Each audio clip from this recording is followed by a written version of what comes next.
you guys feeling tonight? What's up, Cougars? Very good. Cougars rock, you guys okay? We got DJ in the house, we got Ricardo in the house, DJ Disney, Paulina and all her catty ways. Right here, I know we got Javier Hernandez, and I know we got Hector. What's your last name, bro? Guzman. What are you guys here to represent? We're here to represent the Brown Berets National Organization, and our unit is based out of San Bernardino, Colton area, pretty much the whole Alien Empire. Right? Are you guys from the IE? Yes. Yeah. We're all out here. Sorry, my bad. Yeah, so yeah, we're based out of the IE, you know. Yeah, Tlatocamatli, thank you for having us here. Also, just for those of you who don't know, Tlatocamatli means thank you in Nahua. So we just want to come out, give a few words, what's going on in the community, what we're trying to work on, and maybe a little bit of history of what the Brown Berets have done in the community. I'll put it. So when did you guys get established? What was the year? Brown Berets got established, I believe, in 1967, April 3rd. And it was out of the police violence that was going on towards the Chicano community. Which community? LA and IE, or all around, like everywhere? All around, everywhere, from East LA to Inland Empire, Texas, Arizona, Nevada, Oregon, even New York in some areas. It was like a game to them or something like that? Like they felt that was their right to beat up people at that time? Yeah, the police used to just discriminate against us. So not just, it was probably everybody at that time, Yeah. right? Anyone that was different from them or what they accepted was being targeted to be abused, I guess, right? Yes. And it's like it formed a group. I'm sorry, I did watch Cesar Chavez movies, so it's like I understand about bringing people together and fighting against things. You know what I'm saying? Standing up in numbers. It's not a joke, but it's like that movie really inspired me to say you see if you identify yourself as a leader. You know what I'm saying? You guys wear a uniform, some sort, right? And yeah, tell us about what you guys stand for, man. So what we stand for is, like our motto says, to serve, observe, and protect our nation of Aztlan. So that means our Chicano people, but we also will protect any other ethnic groups or any other cultures that need it. Because right now there's so much going on that we need to stand in solidarity with each other. So we try to promote culture. We try to, our main focus has been security. So like what's been going on in Murrieta, what's been going on in other areas, like the May Day protest that happened right here in downtown San Bernardino. We always do security there. And now we're trying to just go into the communities and really bring out the passion in the kids to be involved with the community itself. So is it strictly, okay, just to understand a little more, is it strictly, it's not just about protecting yourself against your rights as Chicanos, not just with the police, but also with anything, correct? Or Yes. anything at all? So if it has to be with jobs, if it has to be with the school system, that was actually one of the major things that catapulted who the Brown Berets were in the 1960s was during the East LA walkouts when we did the security. And how do you join? Are you able to join as the Brown Berets? How are you able to do that? Well, right now, if you want to join, just let us know, and we have like a interview process where we interview you, and if you're, and then we let you the person know that what we do, the type of things that we do. No age limit, no occupation. No age limit. We don't discriminate. If you're black, white, whatever. So it doesn't matter what race you are. You can be a Brown Beret. Yeah. So is it say Las Causa on there? La Causa. So it's like for the cause.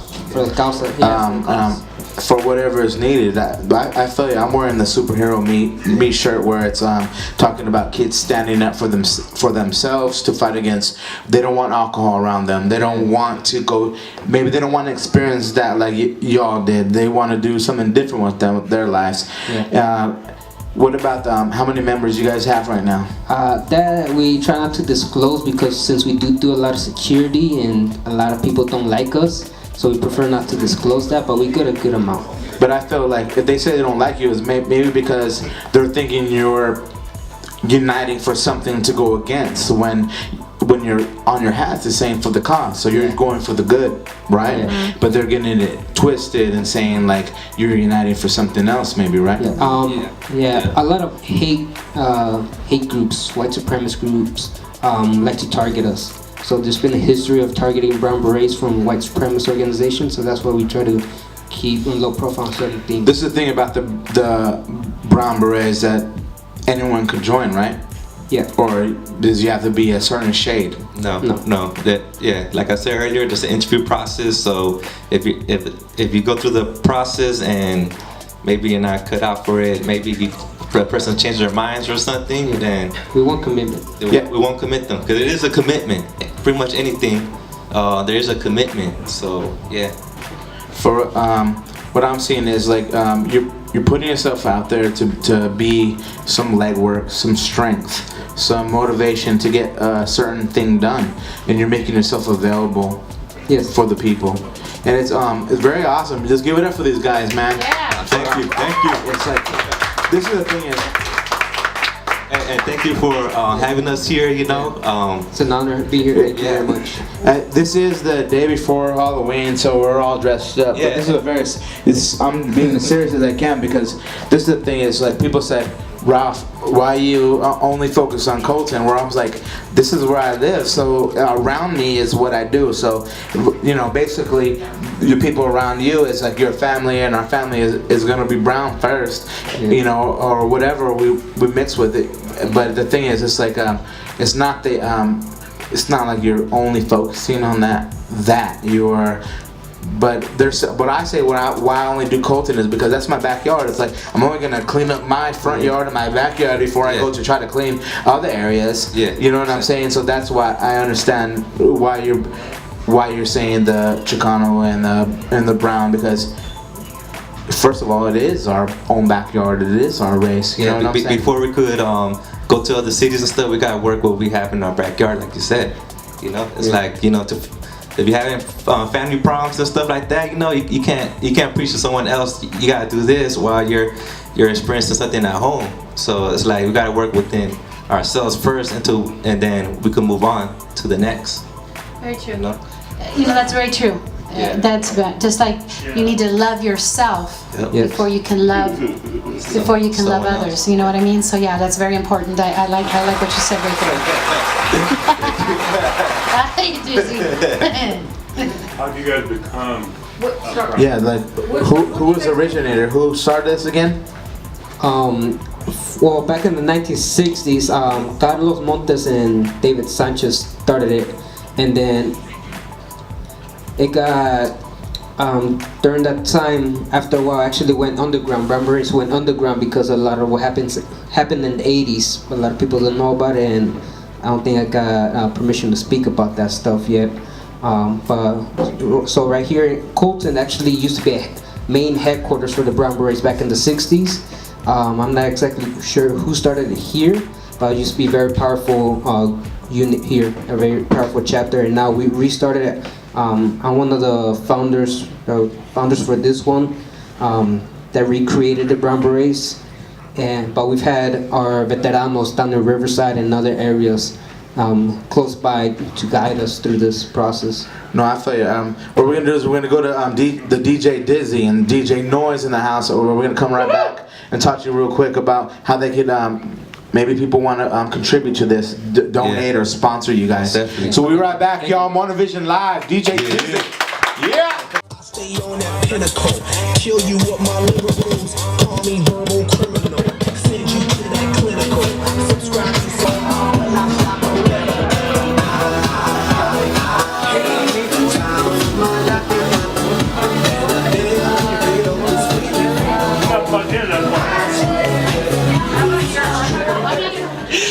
You guys have an event coming up. What's this event you're going to have? Yeah. And where? All right, it's gonna be at Veterans Park, the south side of Colton, and it's gonna be from 5 to 8 p.m. And this event's gonna be for the community. It's gonna be like kind of like a community picnic, but more of an open mic. So we like to invite Monivision and the whole crew right here to come out on November 14th. And so right now it's in the works. We have a flyer. We didn't bring some, but we'll post it up on Facebook. And yeah.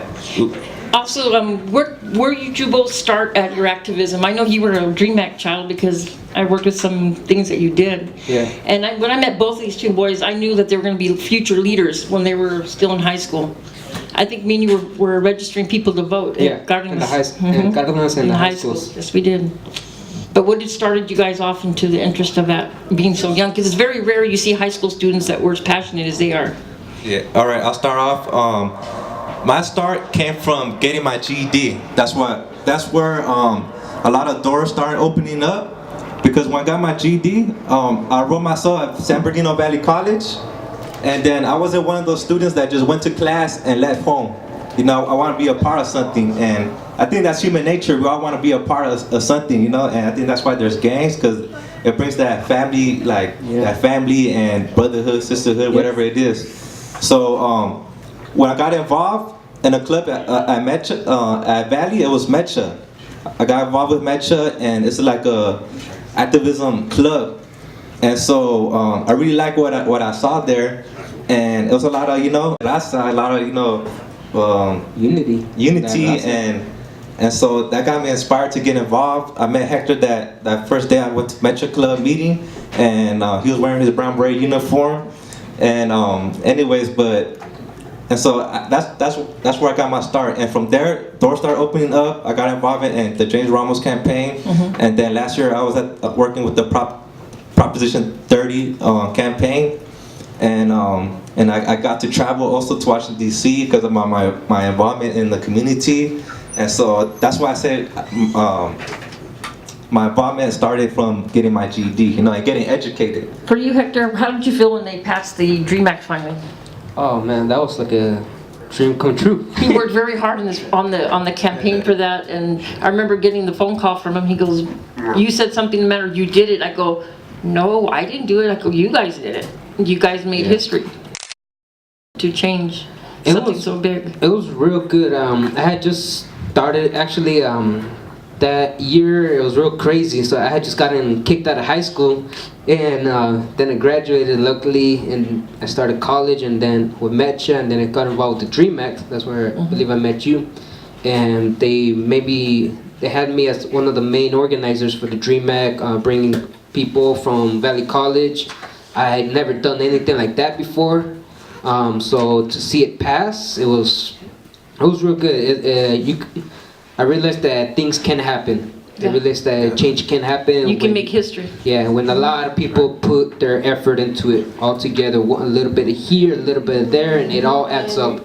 When we come together, it takes a village. Yep. Yes, when we come together, we're powerful. There's so many things we can do, and that's in anything. That's in any kind of line of work, event, charity, whatever the case may be.